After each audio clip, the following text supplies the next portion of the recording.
जय सद्गुरुदेव, जय पद शरणम।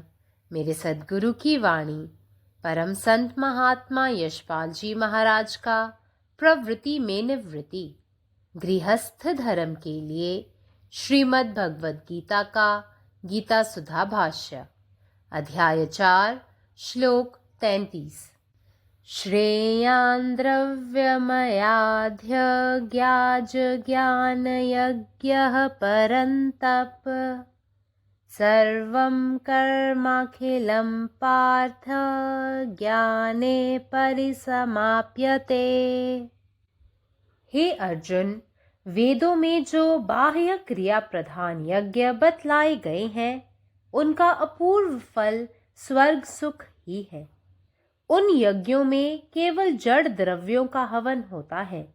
इसलिए जिस प्रकार सूर्य के सामने सब तारों का तेज फीका पड़ जाता है, उसी प्रकार इस ज्ञान यज्ञ आत्म साक्षात्कार प्राप्त करने के साधन के सामने ये सब जड़ यज्ञ फीके पड़ जाते हैं और तुच्छ ठहरते हैं।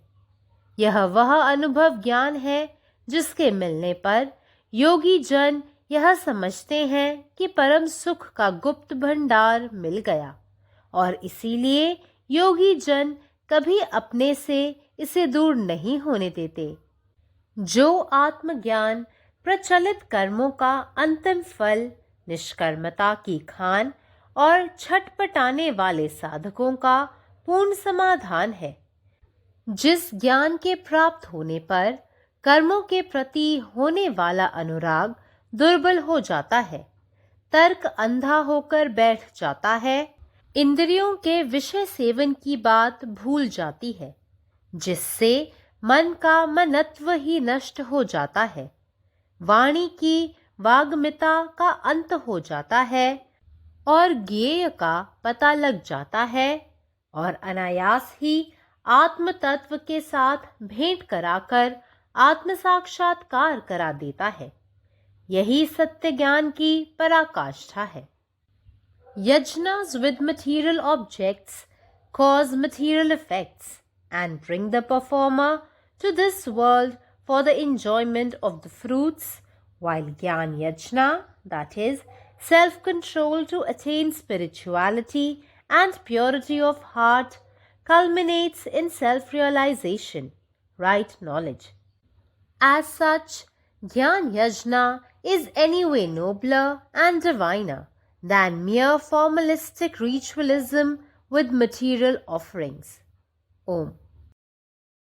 जय गुरुदेव, जय पदशरणम।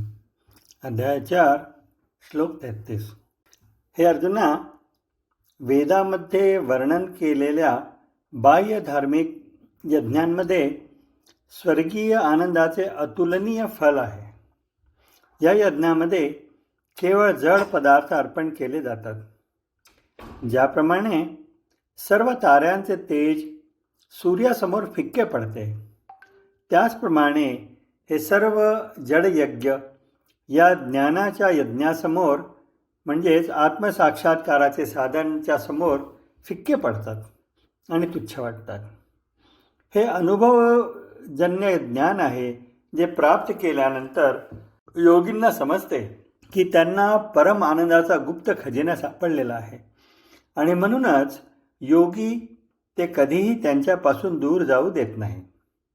प्रचलित कर्मांचे अंतिम परिणाम असलेले आत्मज्ञान, निष्क्रियतेची खाण आणि अशांत साधकाचे पूर्ण समाधान, जे प्राप्त झाल्यावर कर्माबद्दलची आसक्ती कमकुवत होते, तर्कशास्त्र आंधळे होते, इंद्रिय विषयांचे सेवन करण्याची बाब विसरली जाते, ज्यामुळे मनाचे स्वरूपच नष्ट होते, शब्दांची वक्तृत्व शैली संपते आणि त्यांची शक्तीही संपते, आणि जाणण्यायोग्य गोष्टीचा शोध लागतो आणि सहजतेने आत्मतत्वाची भेट घडवून आणून ते आत्मसाक्षात्कार देते। हाच खरा ज्ञानाचा कळस आहे। నా సద్గురు సందేశము గీతాసుధ పరసద్మాత్మ శ్రీ యశ్పాల్జీ మహారాజు వారిచే ప్రతిపాదించబడిన ప్రవృత్తిలో నివృత్తి గృహస్థ మార్గంలో గీతాభాష్యము అధ్యాయము 4 జ్ఞానయోగము శ్లోకము 33 श्रेयान् द्रव्यमयाज्ञ ज्ञानयज्ञ परन्तप సర్వం కర్మాఖిలం పార్థ జ్ఞానే పరిసమాప్యతే. ఓ అర్జున, వేదముల్లో బాహ్యక్రియ ప్రధానమైన యజ్ఞములు ఏవైతే చెప్పబడినవో వాటి యొక్క అపూర్వ ఫలము స్వర్గసుఖం మాత్రమే. ఆ యజ్ఞములలో కేవలం జడద్రవ్యముల హవనం మాత్రమే జరుగుతుంది. అందుచే సూర్యుని ముందు తారలన్నిటి తేజస్సు ఏ విధంగా కాంతిహీనం అవుతుందో అదేవిధంగా ఈ జ్ఞానయజ్ఞం ముందు అంటే ఆత్మసాక్షాత్కారం పొందే సాధన ముందు సమస్త జడయజ్ఞములు కళాహీనమైపోతాయి, అల్పమైపోతాయి. ఏది లభించిన తర్వాత యోగి పుంగవులు అత్యంత గోప్యమైన పరమసుఖ భాండాగారము లభించిందని అనుకుంటారో అది అనుభవ జ్ఞానం. అందుచేతనే ఆ యోగిజనులు ఈ పరమసుఖ భాండాగారాన్ని తమ నుండి దూరం కానివ్వరు. ఏ ఆత్మజ్ఞానమైతే ఆచరించబడుతున్న కర్మల అంతిమ ఫలమై ఉన్నదో, నిష్కర్మతకు భాండాగారమై ఉన్నదో, కలత చెంది ఉన్న సాధకులకు పరిపూర్ణ సమాధానమై ఉన్నదో, ఏ జ్ఞానం లభించిన తర్వాత కర్మలు ఎందుకు కలిగే అనురాగము దుర్బలమవుతుందో, తర్కము అంధత్వాన్ని చలనరాహిత్యాన్ని పొందుతుందో, ఇంద్రియముల విశేషసేవన అనే మాట మర్చిపోబడుతుందో, దేని ద్వారా మనసు యొక్క ఆలోచనాశక్తి నశించిపోతుందో, వాక్కు యొక్క వాక్పటిమ అంటే మాటకార్తనం అంతమవుతుందో, తెలుసుకోవాల్సిన దాని గురించి తెలుస్తుందో, ఆత్మతత్వంతో అనుసంధానం చేసి అనాయాసంగా ఆత్మసాక్షాత్కారాన్ని కలిగిస్తుందో అదే అత్యున్నత సత్యజ్ఞానమై ఉన్నది. పరమాత్మ నీవే ఉన్నావు, నీ ఇష్టమే నెరవేరాలి. జయ సద్గురుదేవ్, జయ ప్రసరణం. സദ്ഗുരുവിൻ്റെ സന്ദേശം. അദ്ധ്യായം 4, ശ്ലോകം 33. ഹേ അർജുന, വേദങ്ങളിൽ വിവരിച്ചിരിക്കുന്ന ബാഹ്യ ആചാരപരമായ യാഗങ്ങൾക്ക് സ്വർഗീയ ആനന്ദത്തിൻ്റെ അനുപമമായ ഫലമുണ്ട്. ഈ യാഗങ്ങളിൽ നിർജീവമായ വസ്തുക്കൾ മാത്രമേ അർപ്പിക്കപ്പെടുന്നുള്ളൂ.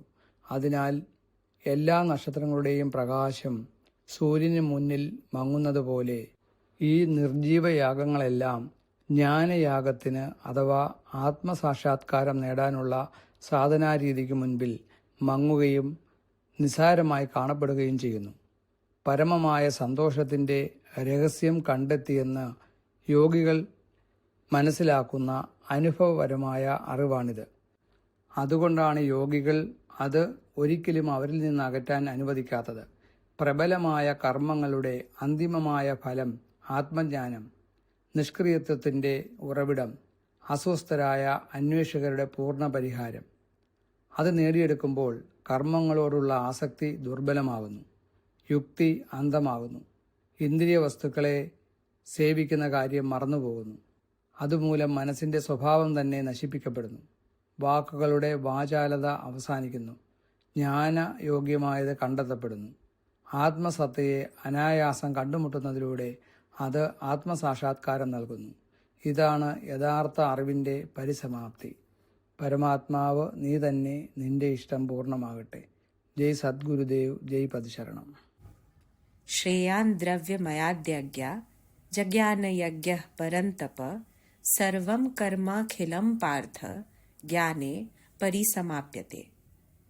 हे अर्जुन, वेद में जे बाह्य क्रिया प्रधान यज्ञ बताओल गेल अछि, ओहि सबके अपूर्व फल स्वर्ग सुख मात्र अछि.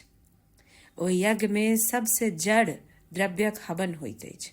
आ जै तरहे सूर्यक तेज के सोझा में तारा सबके ज्योति कम पड़ जाइत अछि, तहिना ई आत्म साक्षात्कार प्राप्त करबाक साधन रूप ज्ञान यज्ञ केर सोझा में ओ सब जड़ यज्ञ नीच आ तुच्छ बुझाइत अछि.